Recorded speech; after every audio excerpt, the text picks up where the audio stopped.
Own the Road with Kelly and Bob, the USA 250 Tour, celebrating America. Coming up on this episode, we recognize extreme sacrifice to ensure that those actions are preserved forever, that people understand why they stood the line for American values.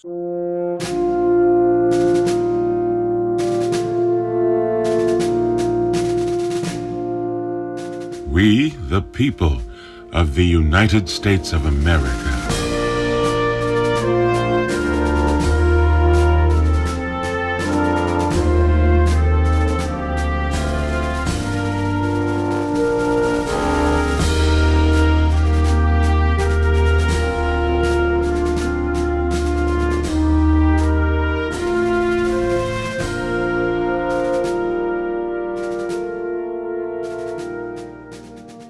Hey there, and welcome to this episode of On the Road with Kelly and Bob. I'm Kelly Phillips. And I'm Bob Phillips. Kelly, one of the things that's become apparent to me this year as we've been traveling around all 50 states of our nation is that in spite of political differences, which of course could be an all-time high, there still exists something we can at least partially agree on called American values. Okay, I get that.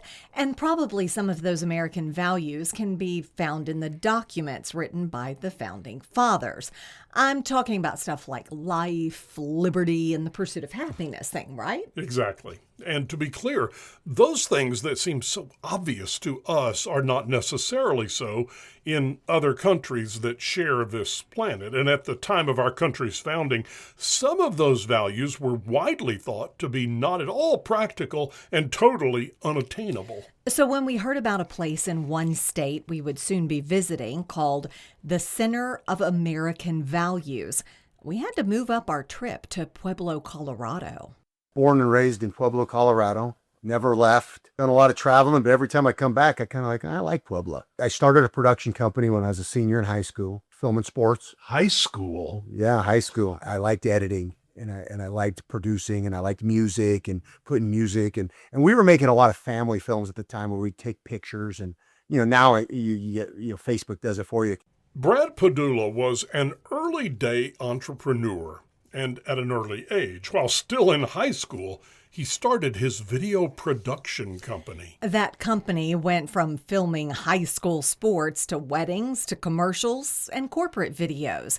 Before he knew it, Brad had a booming business, then a detour of sorts, an opportunity that would eventually change his life and other lives too. In the early 2000s, I had a client. He was a Medal of Honor recipient. His name was Pete Lemon, and he was a motivational speaker out of Colorado Springs. He lived in Springs, and somehow we crossed paths, and I was making his videos to pitch his motivational speaking. So I was making these like little short reels. Around that time, Pueblo, Colorado, which is home to 4 Medal of Honor recipients, was going to host the National Medal of Honor Convention in September of 2000. They have a convention every year in a different city, and the cities bid on getting the convention. Well, Pueblo had earned the bid, and one of the reasons they were going to unveil 4 statues of the 4 local guys. So Pueblo was going to host this convention.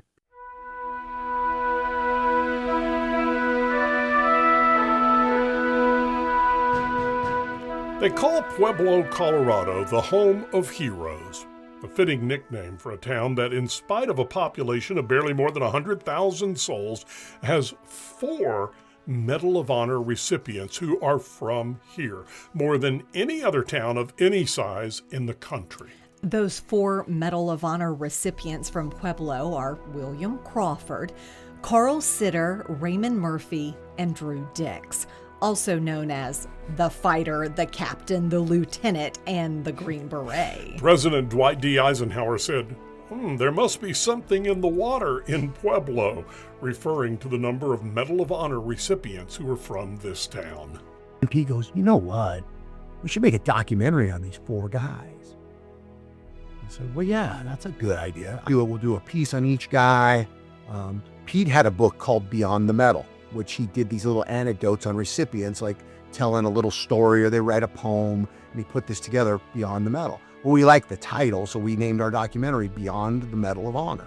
And it was going to be on the 4 recipients from Pueblo. And early on, Bill Crawford got sick. He's one of the 4 guys, and he died. Carl Sitter, another recipient who was living in Richmond at the time, flew to Colorado for the funeral, got pneumonia, and died like a month later. So we lose 2 of these guys. We lose Boom, 2 boom. guys, boom, boom.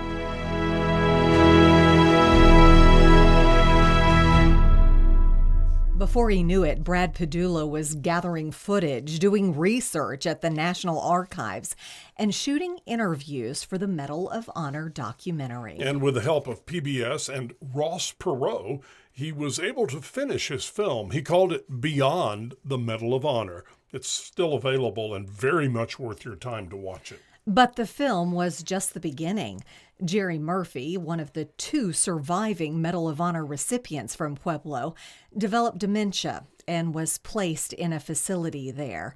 Fellow Pueblo Medal of Honor recipient Drew Dix and Brad Padula made frequent trips to see Jerry. And that's when 2 friends, one of them a war hero, the other a filmmaker who, before all this, didn't really know anything about the Medal of Honor, decided to honor their friend. And with a lot of help from a lot of people, they did just that. It's been a real passion of mine to know those guys. And I lived on Jerry Murphy Road, what's funny as well. Oh. And they never even know who he was. And we're sitting there, and Drew says, you know, we need like a Center for American Values to recognize guys like Jerry, guys that have made extreme sacrifice and things. Concurrent to that is there was a photographer named Nick Del Calzo, and he started taking what we call the portraits of valor. And they're portraits of Medal of Honor recipients that are in a pose that means something kind of to their action or to their life. And so Nick was taking these photos for the Medal of Honor Society, which is a group of the Medal of Honor recipients that have a nonprofit and they're a part of.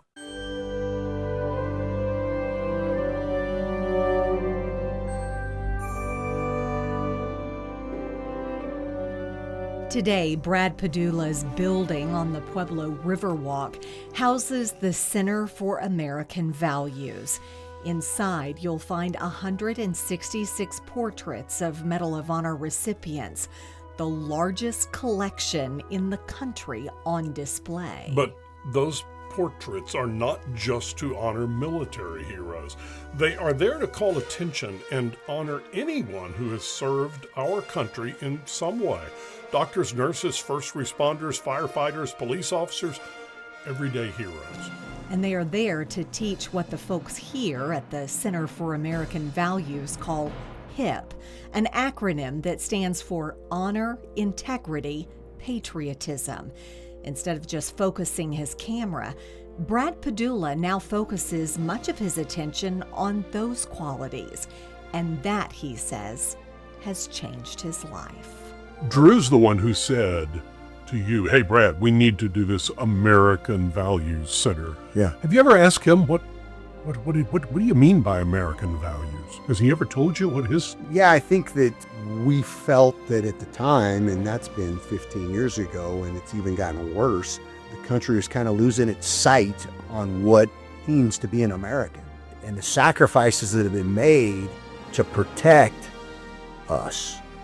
And sometimes you got to make tough decisions, and it takes tough guys to get bad guys and those sorts of things. And so there's a lot of sacrifice that gets made in all walks of life, but especially in that military thing. So I think from his perspective is, you know, he's like, hey, we can't lose sight of this. Kids need to know.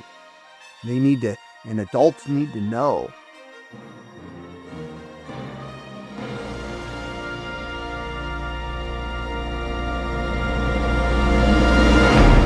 Kelly, I know when we were there at the Center for American Values, which also houses Brad Padula's video production company, you probably sensed a kind of kinship between the two of us. We both started in that business at a very young age, and we were both eventually led down other roads that stemmed from that. Yeah, and this guy is a real go-getter and someone you can talk to about almost anything.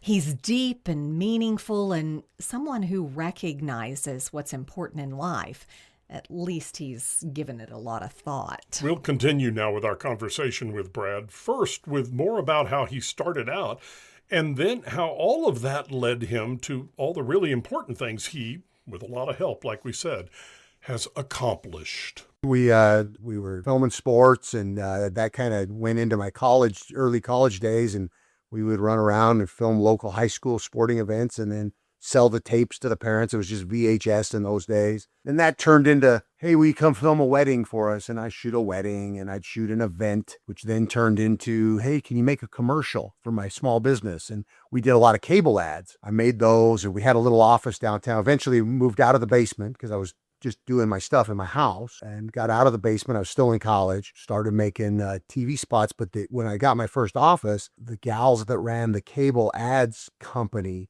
had their office like just down the hall from me. So I started to get that business, and they'd have me go shoot the spots, and I'd end up going to east of town here to La Junta and Lamar and film those small town commercials, pizza stores, whatever.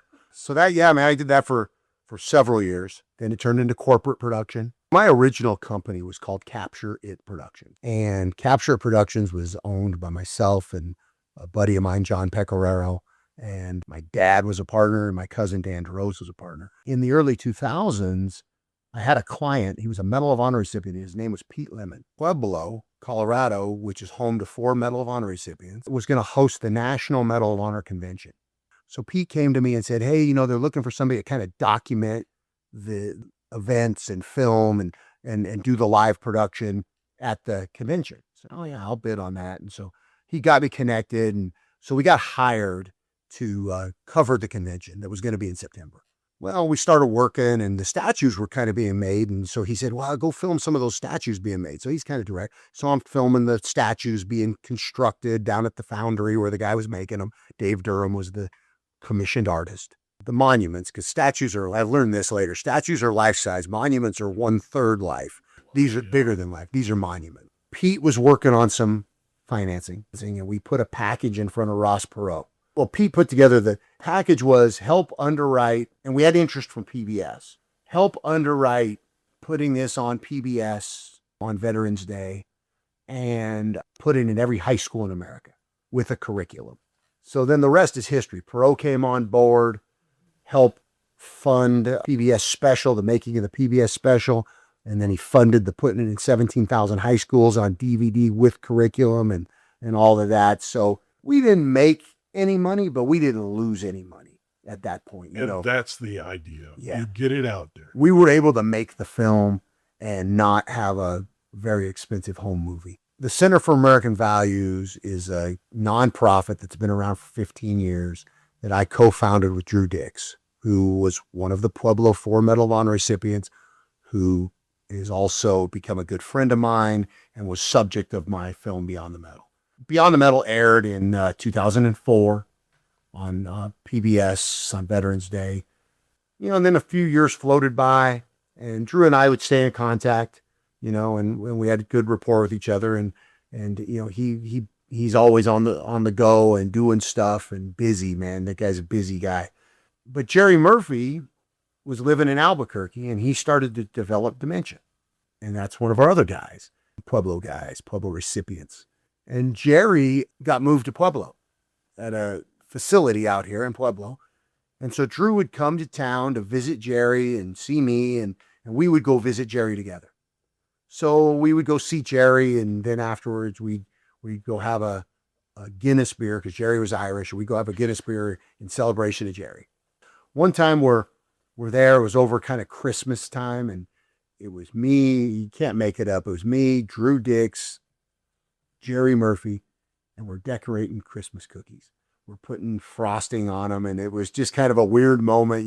I got these 2 masculine war heroes, and we're decorating cookies. And let me point out, before this, you didn't even know what the Medal of Honor was. Yeah, when I first started, I knew very little at best, and and of course, years later, you just have the most admiration for a recipient of the Medal of Honor for what it stands for. It's an amazing award, very rare to ever know anybody that had it, let alone be able to be hanging out with 2 of them on Christmas decorating cookies. So this one time we went to visit Jerry, and he wasn't doing real well.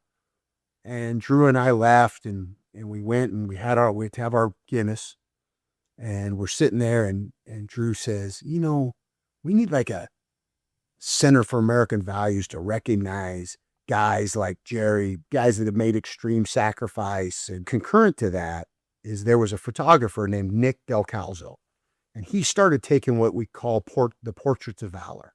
And he did this big oversized book, had these portraits in it, and he got quotes from every guy. So every time he took a picture, he was gathering these quotes, and they would kind of ride with the portrait.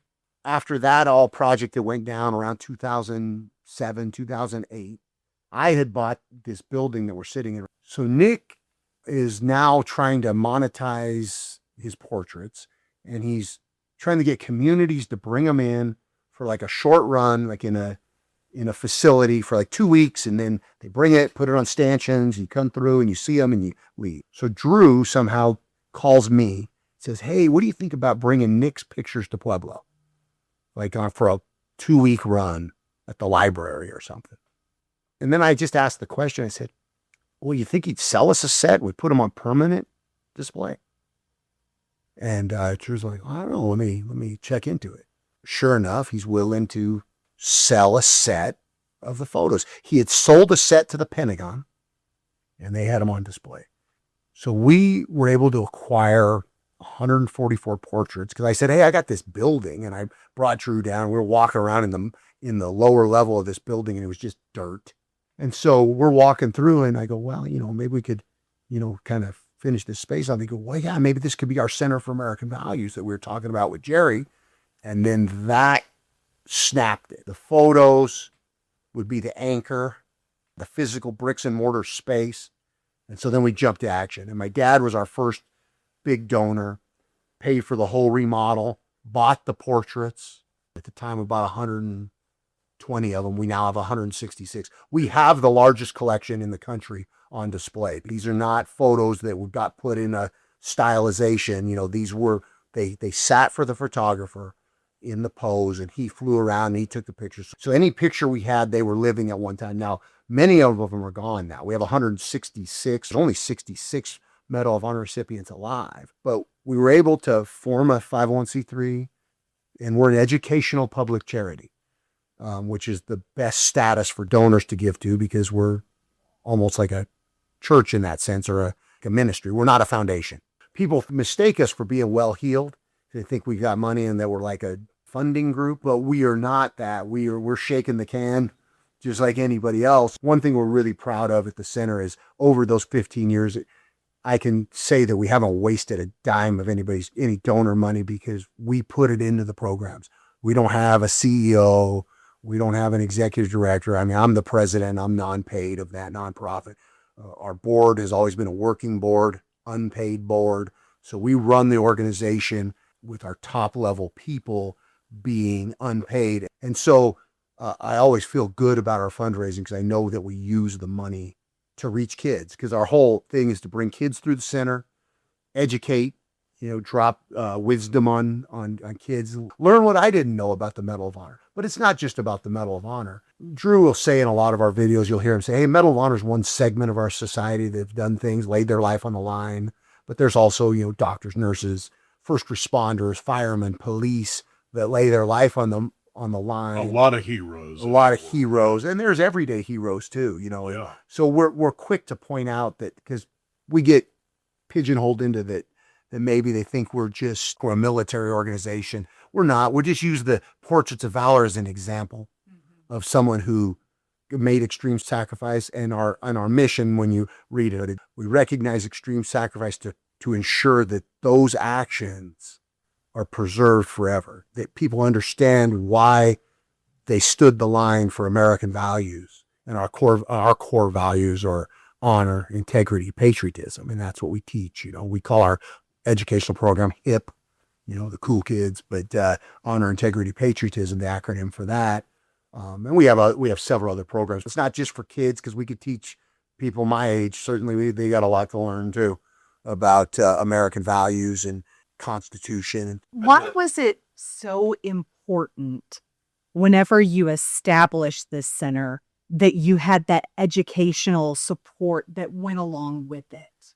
Well, I think that we learned that educating was what the Portraits of Valor really stood for. When you walk in the center and you look at the portraits, yeah, they're neat pictures and things, but what did that guy do? And the quotes kind of take you educational. You'll read the quotes and you'll go, oh, and there'll be a quote about very simple ones: press on, never quit, get it done, fight, integrity, do the right thing. It was the right thing to do. I did it for my country because my country asked me to do it. I just got off of a spaceship from some planet, and I hear the term American values, Center for American Values. How are you going to explain what American values are to me, the alien that got off the spaceship? I think you can discover wisdom in the center. And I think, and that's what I learned being ignorant to the Medal of Honor, was I gained some wisdom. I'm not saying I'm wise, but, I gained wisdom. And we need a brush up from time to time. How many times you need a brush up on things? You look around and, I always talk about the way we did the portraits. We didn't spare any expense on the glass. There was anti-glare glass and anti-reflective glass. Anti-reflective is different. And that's what we have. You don't see a light. You don't see anything in the image. So when you look around the center, all those faces are looking at you. It reminds me of like really interesting paintings, where you just get that feel. And those guys are watching. The feeling that I got touring that and looking at each and every one of those pictures was they're speaking to me. Yeah. Not just with the quote, but look in their eyes. It's interesting. It just has a power. It's like when you see Drew's portrait, he's with 3 other people, and those people are significant to his action. There's his Chinese Nung bodyguard, Nago. So Drew was in Vietnam, and he was the lone American with indigenous troops.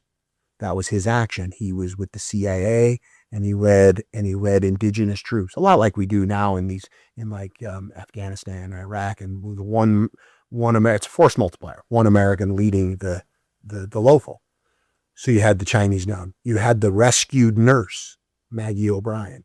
She's in the portrait. You had the CIA operative, Jim Monroe. He's in the portrait. That's what the picture is. So it's interesting. His statue depicts him without a helmet because Drew was in civilian clothes during his action. He was not in normal Army infantry. That's why he doesn't have a helmet in his portrait. And Drew, as I understand it, he took this on himself, this whole thing. This wasn't like somebody in Washington, D.C. said, hey, Drew Dix, go and do this. You mean for his Medal of Honor action? Yeah. Well, he was pulled off his A-team, so he's Special Forces, Green Beret, as people like to call them, and he was headed to Vietnam, and he was reassigned. He thought he was getting a desk job. He was really upset. He was sent to Saigon. He was briefed a little bit, and he was reassigned to the CIA. He didn't know what was happening, and then when he got there, he was put in charge of what's called the Provincial Reconnaissance Unit, which is basically his own army of indigenous, and he ran his own show. He was doing things that like even majors couldn't do in the Army. It was during the Tet Offensive, and what happened is he was upstream with some Navy SEALs, and they were doing a little operation, and if you know the story on the Tet Offensive of 1968, the whole country got attacked, and they came back into Chao Doc, which is where they were stationed in South Vietnam, which was supposed to be a safe, and that's where there was nurses and a lot of civilians. And it was a disaster. The city had been completely overran. And for the next 56 hours, he took care of business. He did what needed to be done. He got it done. He got it done with very few men. And they took out 2 Viet Cong battalions in the end. 2 Viet Cong battalions with like 6 guys. And it's astonishing. Are you making a difference? Lieutenant Colonel Alan West, he loved the center, and he was like, you guys need more of these. This should be in every city in the country. Obviously, to scale something like that, I'm not sure I'm smart enough to know how to do that, but certainly this model and what we do, and the bricks and mortar is the important thing, because we're not just an idea, we're a place. And that's we're a destination. We're a destination. I'm going to try something on you here. I'm coming back to this Center for American Values. And I think you just hit on something, Brad. Never forget. Yeah. Because that's what you're doing here. Right. It all comes back to that.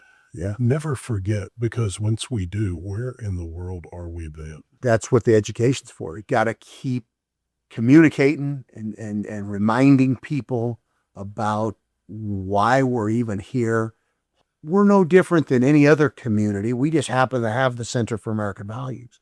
We happen to have 4 Medal of Honor recipients from Pueblo. We happen to have Drew Dix, who's a living Medal of Honor recipient from Pueblo, Colorado, who loves Pueblo, Colorado. What's the one thing that when people come here that you want them to take away?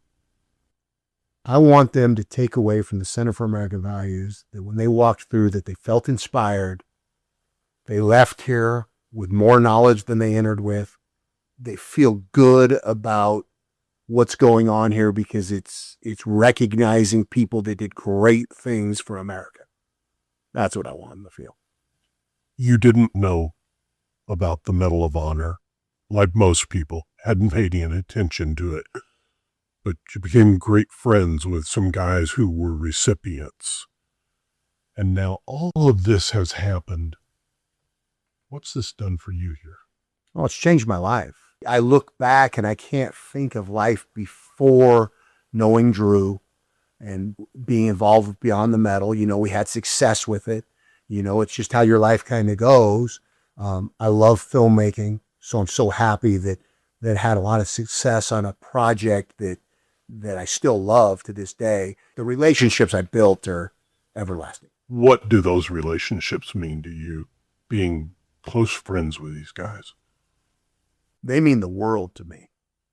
It is an incredible thing for a city to produce 4 Medal of Honor recipients.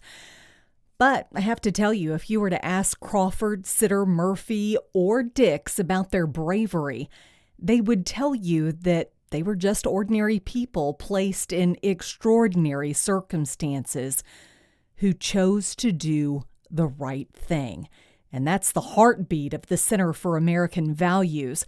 The extraordinary is born from the everyday choices that we make in our families, our workplaces, and our neighborhoods. Thanks for listening to this week's edition of On the Road with Kelly and Bob, part of the USA 250 Tour. Don't forget to follow us on Facebook, Instagram, and also check out the video on our YouTube page. You can listen to On the Road with Kelly and Bob wherever you get your podcast, but the best thing to do, download that free Odyssey app. Listen anytime, anywhere.